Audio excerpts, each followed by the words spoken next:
But I wrote this book called Don't Let Your Brain Go Numb, Regaining Power Through Resilience. And it is so key for us to know why we even need to be resilient. Can any methodically, you said the perfect word, John. I thank you for your response. Calm.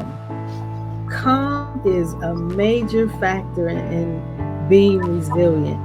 It is the way we are able to hear and the way we are able to make sound decisions while we're doing that. Is that a hand I see? Yes. So look, Who is speaking? As if I don't know. this is Titus. We're going to call it numbness. Okay. I think everybody in this room know about resilience and have it with them because you were taught that as a kid, but you didn't know it was called resilience then. Okay. You know what? When you said we were taught it as a kid, I want to go even back a little bit further, Titus, and say that we were born with it. But life will come in sometimes and, put some heavy weights on us. And that's why the book was called Don't Let Your Brain Go Numb. And the premise behind it is that, when you carry a baby or a bag of groceries and you holding on to it for too long. And then when you put it down, you realize that your arm has gone completely numb. Well, that happens in life. And that's why I said, don't let your brain go numb. Don't let you go numb. Don't let you go numb. The moment you realize you are going with the flow and not in the flow, there is a void that will only be filled by fulfilling purpose, flow, fully living overtly. At that point, I knew there was a problem. So that's what I mean about sometimes life will come in and just weigh so heavy on us because we try to take on a lot because we grow up. As Titus mentioned, we learn resilience as a child. I mentioned we were born with it. Then all of a sudden, life keeps happening. Life keeps showing up and put us in certain predicaments. Or I will even go as far to say we put ourselves in certain predicaments when we take on things that are not healthy or beneficial for our life. And from that point, we will need to have some tools to accomplish being resilient again and continually, because it's not a one-time deal. It's a continual building. Would you all agree with me on that? Yes. Yeah. Thank you. So the tools that I believe that we need, that I'm going to talk about a little bit today and even some more things, is first we need the truth. We need to tell ourselves the truth because sometimes we don't do that. And when we don't, it causes us to be held in stuck positions for a longer time than needed. Things do happen in life. And as John stated, we need to know why sometimes.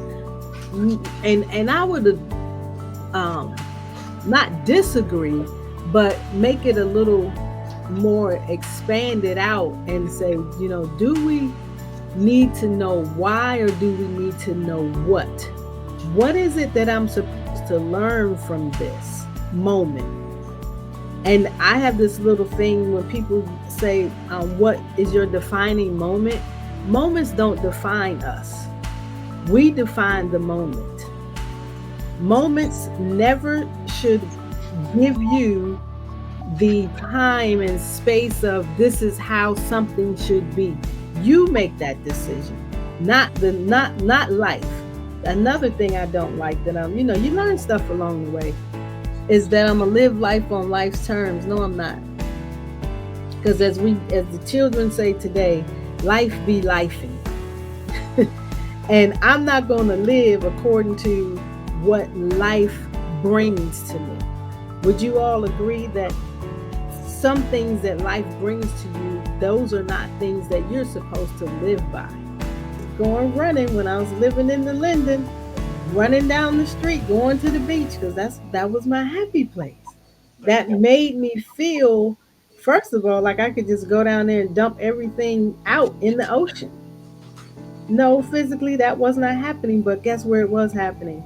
In my mind. And that is the place where we are most affected and most effective. When we're most effective, we can do the next word that this says. Resilience involves maintaining a positive mindset, perseverance. We talked about that a little bit, and the ability to learn and grow from adversity. Yep, I paused for a moment there because I want you to think about that. That you like, you gonna learn and grow from adversity? Yes. Most of the time, that's how we learn, how we grow, period. Because we find out that guess what? I'm not this situation. I'm not this moment. Why am I not this moment? Because I have self confidence that I'm more than whatever is going on that is trying to cause me not to persevere or not to have a positive mindset. But it says resilient individuals display mental and emotional strength. Get this next part because this is where we grow. This is where we expand. This is where we become better people. And anytime you have human beings working in an organization, the first thing that we should focus on is making the people better, not just making them better employees to do the work, but making them, giving them resources to become better people. That's why I talk to you all, because it is my goal, and obviously Dixie's goal, because she's the one who asked me to come all the time. And it's like, we have to understand that she is wanting us to become, first and foremost, better people. Better people become better employees. They become better friends, sisters, brothers, spouses. They become better. We become better, period.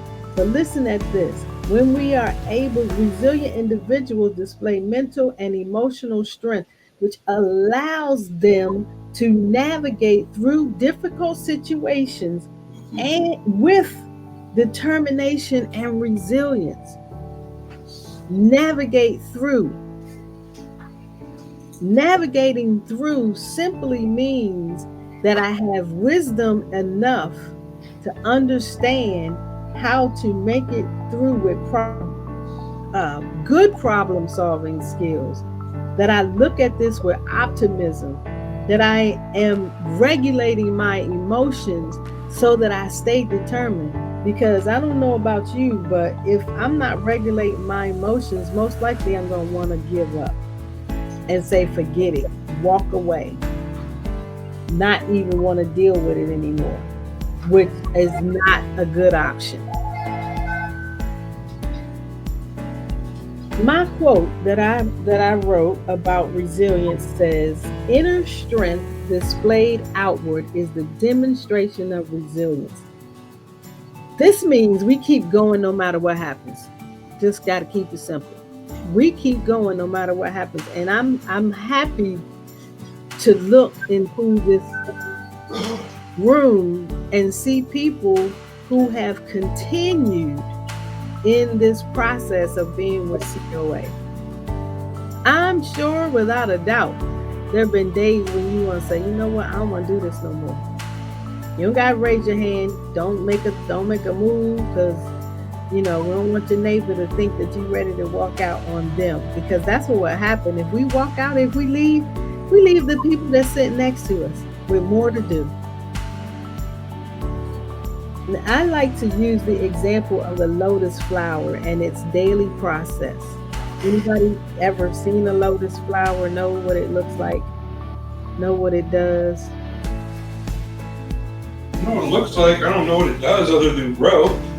Okay, well, let me tell you how it grows. This process symbolizes the ability to come through adversity, excuse me, to come through adversity and conquer. This display of inner strength reveals humanity's uncanny knack to rise above human suffering. So, what happens with the lotus flower? Like the lotus, daily emergence from the lowest parts of its environment to reach its highest state of awareness, which is to be a beautiful flower. The lotus flower, every single night, it goes down under that lily pad and into the mud for the night. But every morning it comes right back up without a spot of dirt on its petals. So that's what I like to think about with life sometimes, that we got to learn how to bounce back, how to come back through the mud and the dirt and the muck and the mire, the hate, the bad decision making, the name calling sometimes that we may have heard, you know, thinking about the clientele that we serve. Some people, I'm sure, have said some things to each of you that makes you feel like, you know what, I don't want to do this no more. But I hope that every day you come in with a determination that nothing will deter you, that you will come up to be that beautiful flower. And I know that there are men in the room, but men can be representatives of being beautiful as well, inside, but it glows outside.